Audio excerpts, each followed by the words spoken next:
Hello, class. Today we are reading one of my favorite books, S.C. Hinton's The Outsiders. Chapter 1. When I stepped out of the bright sunlight from the darkness of the movie house, I had only two things on my mind: Paul Newman and a ride home. I was wishing I looked like Paul Newman. He looks tough and I don't. But I guess my own looks aren't so bad. I have light brown, almost red hair and greenish gray eyes. I wish they were more gray because I hate most guys that have green eyes, but I have to be content with what I have. My hair is a lot longer than a lot of boys wear theirs, squared off in back and long at the front and sides, but I am a greaser and most of my neighborhood rarely bothers to get a haircut. Besides, I look better with long hair. I had a long walk home and no company, but I usually loan it anyway, for no reason except that I like to watch movies undisturbed so I can get into them and live them with the actors. When I see a movie with someone, it's kind of uncomfortable, like having someone read your book over your shoulder. I'm different that way. I mean, my second oldest brother, Soda, who is 16 going on 17, never cracks a book at all, and my oldest brother, Daryl, who we call Derry, works too long and hard to be interested in his story or drawing a picture, so I'm not like them. And nobody in our gang digs movies and books the way I do. For a while there, I thought I was the only person in the world that did, so I loaned it. Soda tries to understand, at least, which is more than Derry does. But then, Soda's different from anybody. He understands everything, almost. Like he's never hollering at me all the time the way Derry is, or treating me as if I was 6 instead of 14. I love Soda more than I've ever loved anyone, even Mom and Dad. He's always happy-go-lucky and grinning, while Derry's hard and firm and rarely grins at all. But then Derry's gone through a lot in his 20 years, grown up too fast. Soda Pop will never grow up at all. I don't know which way is the best. I'll find out one of these days. Anyways, I went on walking home, thinking about the movie, then suddenly wishing I had some company. Greasers can't walk alone too much or they'll get jumped, or someone will come by and scream, "Greaser!" at them, which doesn't make you feel too hot if you know what I mean. We get jumped by the Socias. I'm not sure how you spell it, but it's the abbreviation for the socials, the jet set, the West Side rich kids. It's like the term greaser, which is used to class all us boys on the east side. We're poorer than the Socias in the middle class. I reckon we're wilder too. Not like the Socias, who jump greasers and wreck houses and throw beer blasts for kicks and get editorials in the paper for being a public disgrace one day and asses to society the next. Greasers are almost like hoods. We steal things and drive old souped-up cars and hold up gas stations and have a gang fight once in a while. I don't mean I do things like that. Derry would kill me if I got into trouble with the police. Since Mom and Dad were killed in an auto wreck, the three of us get to stay together only as long as we behave. So Soda and I stay out of trouble as much as we can, and we're careful not to get caught when we can't. I only mean that most greasers do things like that, just as we wear our hair long and dress in boot jeans and t-shirts, or leave our shirt tails out and wear leather jackets and tennis shoes or boots. I'm not saying that either Socias or greasers are better. That's just the way things are. I could have waited to go to the movies until Derry or Soda Pop get off work.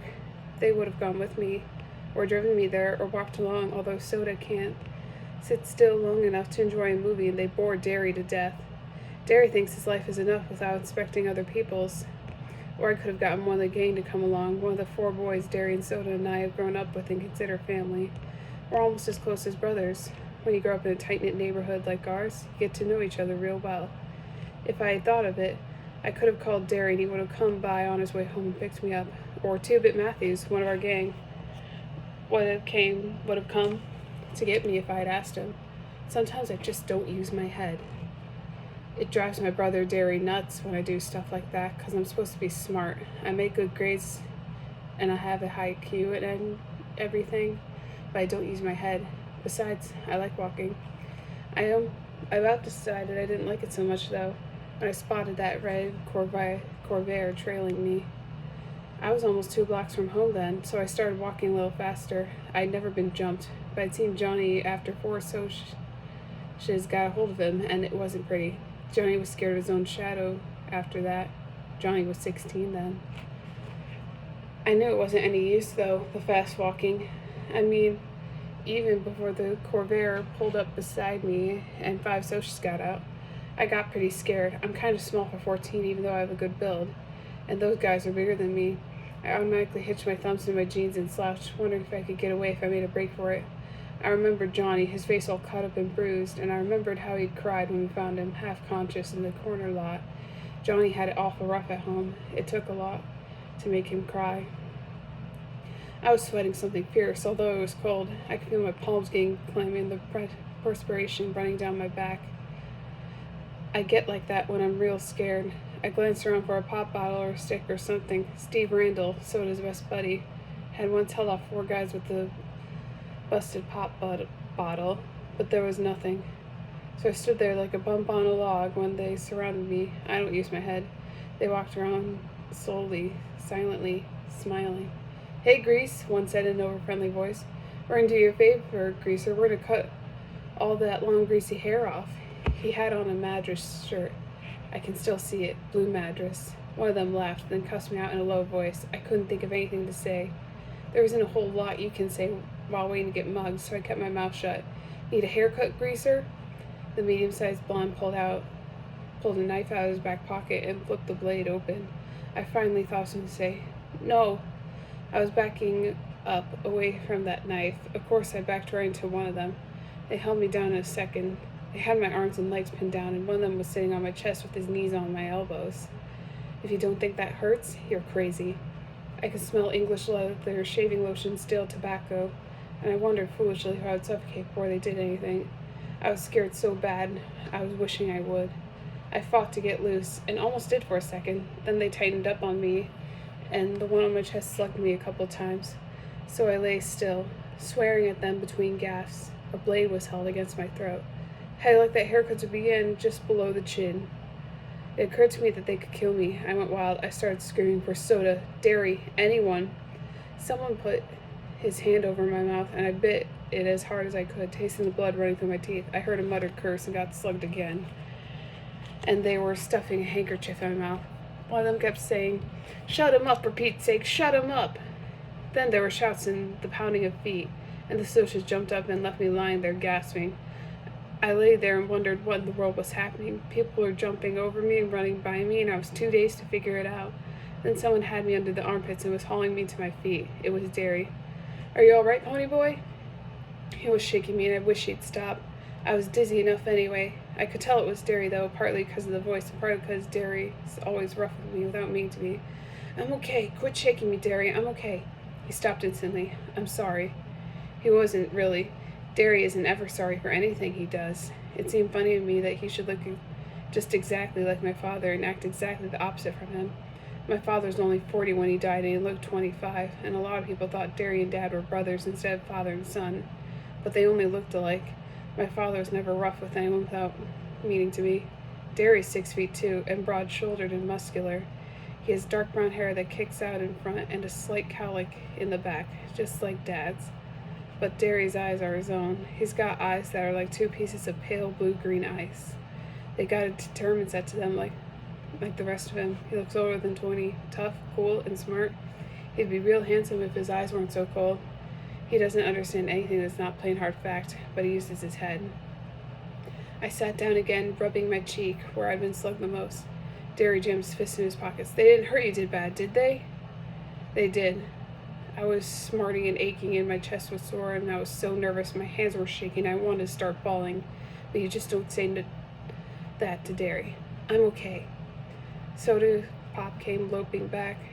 By then, I figured that all the noise I'd heard was the gang coming to rescue me. He dropped down beside me, examining my head. "You got cut up a little, huh, pony boy?" I only looked at him blankly. "I did?" He pulled out a handkerchief, wet the end of it with his tongue, and pressed it gently against the side of my head. "You're bleeding like a stuck pig." "I am?" "Look." He then showed me the handkerchief, reddened as if by magic. "Did they pull a blade on you?" I remembered the voice. "Need a haircut, Greaser?" The blade must have slipped and was trying to shut me up. "Yeah." Soda's handsomer than anyone else I know. Not like Derry. Soda's movie star kind of handsome. The kind that people stop on the street to watch go by. He's not as tall as Derry, and he's a little slimmer, but he has a finely drawn, sensitive face that somehow manages to be reckless and thoughtful at the same time. He's got dark gold hair that he combs back, long and silky and straight. In the summer, the sun bleaches it to a shining wheat gold. His eyes are dark brown, lively, dancing, recklessly laughing eyes that can be gentle and sympathetic one moment and blazing with anger in the next. He has dad's eyes, but Soda is one of a kind. He can get drunk in a drag race or dancing without ever getting near alcohol. And in our neighborhood, it's rare to find a kid who doesn't drink once in a while, but Soda never touches a drop. He doesn't need to. He gets drunk on just plain living, and he understands everybody. He looked at me more closely, and I looked away hurriedly because, if he wants to know the truth, I was starting to bawl. I know I was as white as I felt, and I was shaking like a leaf. Soda just put his hand on my shoulder. "Easy, pony boy. They ain't gonna hurt you no more." "I know," I said, but the ground began to blur and I felt hot tears running down my cheeks. I brushed them away impatiently. "I'm just a little spooked, that's all." I drew a quivering breath and quit crying. You just don't cry in front of Derry, not unless you're hurt like Johnny had been the day we found him in the vacant lot. Compared to Johnny, I wasn't hurt at all. Soda rubbed my hair. "You're an okay kid, Pony." I had to grin at him. Soda can make you grin no matter what. I guess it's because he's always grinning so much himself. "You're crazy, Soda. Out of your mind." Derry looked as if he'd like to knock our heads together. "You're both nuts." Soda merely cocked one eyebrow, a trick he picked up from Two-Bit. "It seems to run in this family." Derry stared at him for a second, then cracked a grin. Soda Pop isn't afraid of him like everyone else and enjoys teasing him. I'd just as soon tease a full-grown grizzly, but for some reason, Derry seems to like being teased by Soda. Our gang had chased the Socs to their car and heaved rocks at them. They came running towards us now, 4 lean, hard guys. They were all as tough as nails and looked it. I had grown up with them, and they'd accepted me even though I was younger, because I was Derry and Soda's kid brother, and I kept my mouth shut good. Steve Randall was 17, tall and lean, with thick, greasy hair he kept combed in complicated swirls. He was cocky, smart, and Soda's best buddy since grade school. Steve's specialty was cars. He could lift a hubcap quicker and more quietly than anyone in the neighborhood, but he also knew cars upside down and backwards, and he could drive anything on wheels. He and Soda worked hard and worked at the same gas station. Steve part-time and Soda full-time, and their station got more customers than any other in town. Whether that was because Steve was so good with cars or because Soda attracted girls like honey draws flies, I couldn't tell you. I liked Steve only because he was Soda's best friend. He didn't like me. He thought I was a tag-along and a kid. Soda always took me with them when they went places they weren't taking girls, and that bugged Steve. It wasn't my fault. Soda always asked me, and I didn't ask him. Soda doesn't think I'm a kid. Two-Bit Matthews was the oldest of the gang, and the wisecracker of the bunch. He was about 6 feet tall, stocky in build, and very proud of his long, rusty-colored sideburns. He had gray eyes and a wide grin, and he couldn't stop making funny remarks to save his life. He couldn't shut up, that guy. He had to always get his 2 bits worth in, hence his name. Even teachers forgot his real name was Keith, and we hardly remembered he had one. Life was one big joke to 2-Bit. He was famous for shoplifting his black-handled switchblade, which he couldn't have acquired without his first talent. And he was always smarting off to the cops. He really couldn't help it. Anything he said was so irresistibly funny that I had to let the police in on it to brighten up their dull lives. That's the way he explained it to me. He liked fights, blondes, and for some unfathomable reason, school. He was still a junior at 18 and a half, and he'd never learned anything. He just went for kicks. I liked him real well because he kept us laughing at ourselves as well as other things. He reminded me of Will Rogers. Maybe it was the grin. If I had to pick the real character of the gang, it'd be Dallas Winston, Dally. I used to like to draw his picture when he was in a dangerous mood, for then I could get his personality down in a few lines. He had an elvish face with high cheekbones and pointed chin, small sharp animal teeth, and ears like a lynx. His hair was almost white, it was so blonde, and he didn't like haircuts or hair oil either, so it fell over his forehead in wisps and kicked out in the back in tufts and curled behind his ears and along the nape of his neck. His eyes were blue, blazing with ice, cold with a hatred of the whole world. Dally had spent 3 years on the wild side of New York and had been arrested at the age of 10. He was tougher than the rest of us. Tougher, colder, meaner. The shade of difference that separates a greaser from a hood wasn't present in Dally. He was as wild as the boys in the downtown outfits, like Tim Shepard's gang. In New York, Dally blew off steam in gang fights, but here, organized gangs are the rarities. There are just small bunches of friends who stick together, and the warfares between the social classes, a rumble, when it's called, is usually born of a grudge fight, and the opponents just happen to bring their friends along. Oh, and there are a few named gangs around, like the River Kings and the Tiber Street Tigers. But here in the Southwest, there's no gang rivalry. So Dally, even though he could get into a good fight sometimes, had no specific thing to hate, no rival gang, only socias, and you couldn't win against them no matter how hard you try, because they've got all the breaks, and even whipping them isn't going to change the fact. Maybe that's why Dallas was so bitter. He had quite the reputation. They had a file on him down at the police station. He had been arrested, he got drunk, he rode in rodeos, lied, cheated, stole, rolled drunks, jumped small kids. He did everything. I didn't like him, but he was so smart and you had to respect him. Johnny Cade was last and least. If you could picture a little dark puppy that has been kicked too many times and is lost in a crowd of strangers, you loved Johnny. He was the youngest, next to me, smaller than the rest with a slight build. He had big black eyes and a dark tanned face, and his hair was jet black and heavily greased and combed to the side, but it was so long that it fell in shaggy bangs across his forehead. He had a nervous, suspicious look in his eyes, and the beating he got from the socials didn't help matters. He was the gang's pet, everyone's kid brother. His father was always beating him up, and his mother ignored him, except when she was hacked off at something. Then you can hear her yelling at him clear down at her house. I think he hated that worse than getting whipped. He would have run away a million times if we hadn't been there. If it hadn't been for the gang, Johnny would never have known what love and affection are. I whipped my eyes hurriedly. Did you catch him? Nope, they got away this time. The dirty two-bit went on cheerfully, calling the socials every name he could think of or make up. The kid's okay? I'm okay. I tried to think of something to say. I'm usually pretty quiet around people, even the gang. I changed the subject. I didn't know you were the cooler yet, Dally. Good behavior. Got off early. Dallas lit a cigarette and handed it to Johnny. Everyone Smith sat down to have a smoke and relax. A smoke always lessens the tension. I had quit trembling and my color was back. The cigarette was calming me down. Two-bit cocked an eyebrow. Nice looking bruise you got there, kid. I touched my cheek gingerly. Really? Two-bit nodded sagely. Nice cut, too. Makes you look tough. Tough and tough are two different words. Tough is the same as rough. Tough means cool, sharp, like a tough-looking Mustang or a tough record. In our neighborhood, both are compliments. Steve flicked his ashes at me. What were you doing walking by your lone son? Leave it to good old Steve to bring up something like that.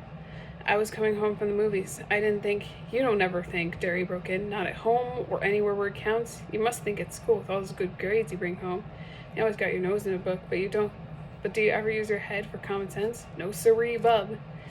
And if you did have to go by yourself, you should have carried a blade.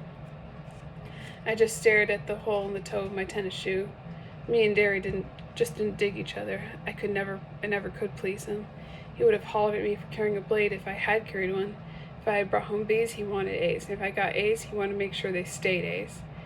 If I was playing football, I should be studying. And if I was reading, I should be out playing football. He never hollered at Soda Pop, not even when Soda dropped out of school or got tickets for speeding. He just hollered at me. Soda was glaring at him. Leave my kid brother alone, you hear? It ain't his fault he likes to go to movies, and it ain't his fault that the socias like to jump us. And if he had been carrying a blade, it would have been a good excuse to cut into ribbons. Soda always takes up for me.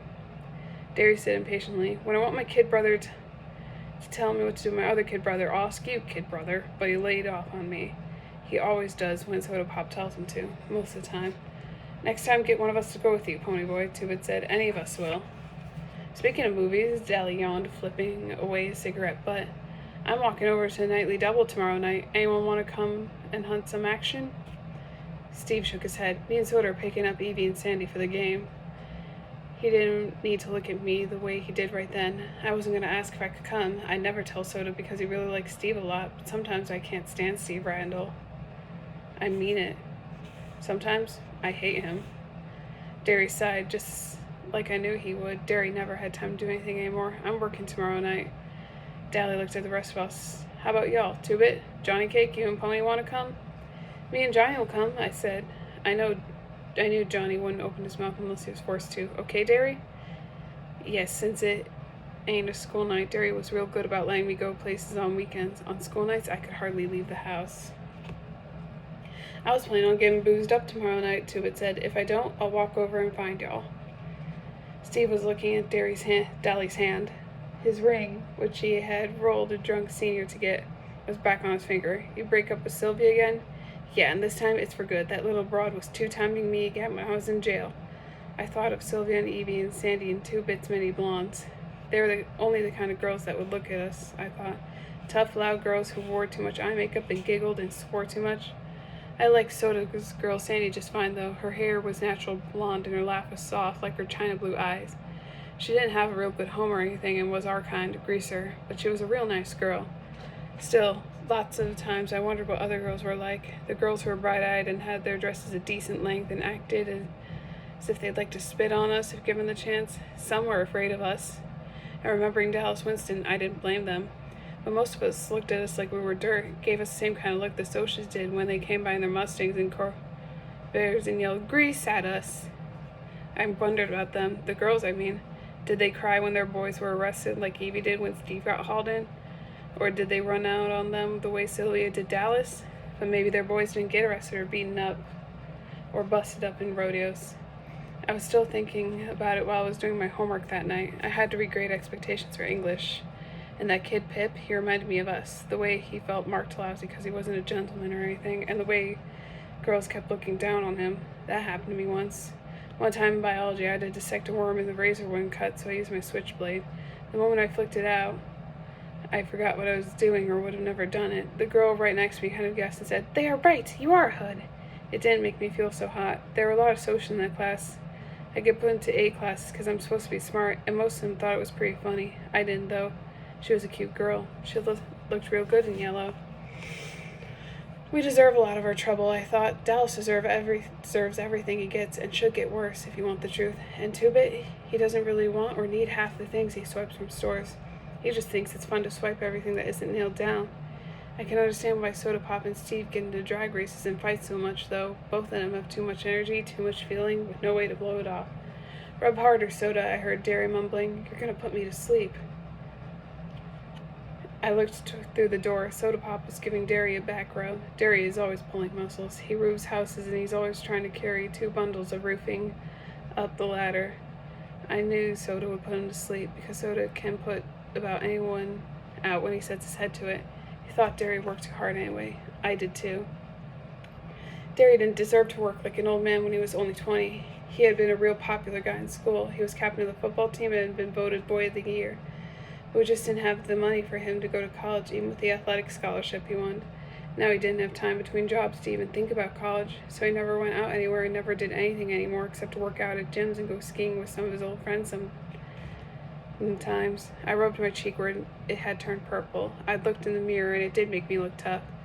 But Derry had maybe put a Band-Aid on the cut. I remembered how awful Johnny had looked when he got beaten up. I had just as much right to use the streets as the Socias did, and Johnny had never hurt them. Why did the Socias hate us so much? We left them alone. I nearly went to sleep over my homework trying to figure it out. Soda Pop, who had jumped into bed this time, yelled sleepily for me to turn off the light and get to bed. When I finished the chapter I was on, I did. Lying beside Soda, staring up at the wall, I kept remembering the faces of the Socias they surrounded me, the blue Madras shirt the blonde was wearing. I could still hear a thick voice. "Need a haircut, Greaser?" I shivered. "You called, Pony Boy?" "A little." I laid Soda through one arm across my neck. He mumbled something drowsily. "Listen, kiddo, when Derry hollers at you, he don't mean nothing. He just gets more worried than someone his age ought to. Don't take him serious. You dig, Pony? Don't let him bug you. He's really proud of you because you're so brainy. It's just because you're the baby. I mean, he loves you a lot. Savvy?" "Sure," I said, trying for Soda's sake to keep the sarcasm in my voice. "Soda?" "Yeah." "How come you dropped out?" I'd never gotten over that. I could hardly stand it when he left school. "'Cause I'm dumb. The only things I was passing anymore were auto mechanics and gym." "You're not dumb." "Yes, I am. Shut up and I'll tell you something." "Don't tell Derry, though." "Okay." I think I'm gonna marry Sandy. After she gets out of school and gets a better job, and I get a better job and everything, I might wait till I get out of school though, so I can still help Derry with the bills and stuff. Tough enough. Wait until I get out though, and you can keep Derry off my back. Don't be like that, kid. I told you don't mean half this what he says. You in love with Sandy? What's it like? He sighed happily. It's real nice. In a moment, his breathing was light and regular. I turned my head to look at him, and in the moonlight, he looked like some Greek god come to earth. I wondered how he could stand being so handsome. Then I sighed. I didn't quite get what he meant about Derry. Derry thought I was just another mouth to feed and somebody to holler at. Derry loved me. I thought of those hard, pale eyes. Soda was wrong for once. I thought Derry doesn't love anyone or anything except maybe Soda. I didn't hardly think of him as being human. I don't care, I lied to myself. I don't care about him either. Soda's enough, and I had him until he got out of school. I don't care about Derry, but I was still lying and I knew it. I lie to myself all the time, but he never believed me. End of chapter 1.